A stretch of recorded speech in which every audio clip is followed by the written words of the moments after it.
11 নম্বর প্রশ্ন করেছেন সম্মানিত শেখ, আমার প্রশ্ন, সন্তানরা যা ভালো কাজ করবে তা কি মা বাবা পাবে কিনা? শুধুমাত্র মা বাবার জন্য দোয়া করলে পাবে? জাযাকুমুল্লাহু খাইরান। এই ক্ষেত্রে বলবো যে সন্তানরা যে সমস্ত ভালো কাজ করবে, মা বাবা এগুলোর এক ভাগ নেকি পাবে না, শুধু এই ছেলে মেয়েরা যদি মা বাবার জন্য দোয়া করে সেই দোয়ার ফলাফলটা পাবে? এর উত্তরে বলবো যে মা বাবা কি এই নেক কাজগুলি, ভালো কাজগুলি সন্তানকে শিখিয়ে গেছে?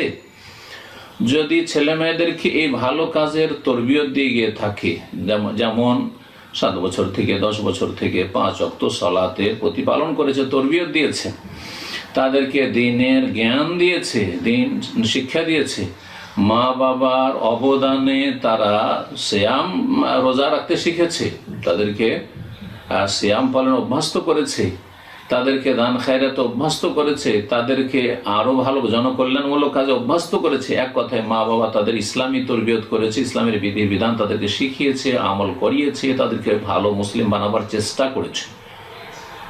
যদি এই কাজটি করে থাকে তাহলে যতগুলি ভালো কাজ করবে ওই ছেলে মেয়েরা যতদিন, সেসব ভালো কাজের নেকি সওয়াব 1 ভাগ পূর্ণ মাত্রায় পিতা মাতা পেতে থাকবে।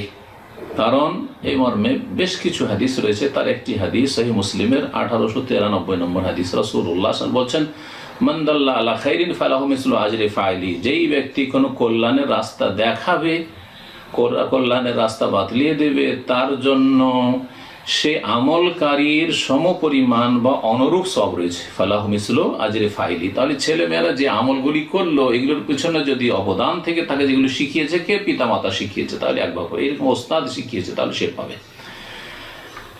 এইরকম স্ত্রীকে যদি স্বামী শিখিয়ে থাকে, হ্যাঁ, স্ত্রী যদি স্বামীকে শিখিয়ে থাকে, স্বামী ভালো ছিল না, বেনামাজি ছিল, তাকে বলে আর তাকে আল্লাহর কথা পরকালের কথা স্মরণ করিয়ে তাকে ভালো কাজ করিয়েছে, সহি আকীদা, অনেক বোনেরা সহি আকীদায় স্বামীকে নিয়ে আসতে পেরেছে, তাহলে ফালাহু মিসলু আজরি ফাইল। ওই স্ত্রী এক ভাগ করে স্বামীর নেকিগুলি পেতে থাকবে, কিন্তু আল্লাহ কেটে দেবেন না, বরং আল্লাহ তার বিশেষ রহমত থেকে আলাদা করে দেবে।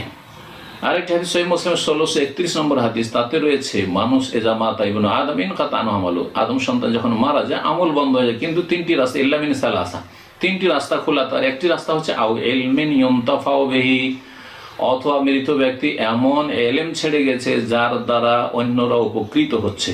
তাহলে ছেলে মেয়েদেরকে যদি এমন এলেম দিয়ে গিয়ে থাকে, দিনের এলেম দিয়ে গেছে, দিনের ভালো আমল শিখিয়ে গেছে, যার দ্বারা ছেলে মেয়েরা উপকৃত হচ্ছে, ছেলে মেয়েরা উপকৃত হচ্ছে, তাহলে তার 1 ভাগ মৃত ব্যক্তিকে পৌঁছতে থাকবে। আল্লাহ যেন বুঝার তৌফিক দান করেন।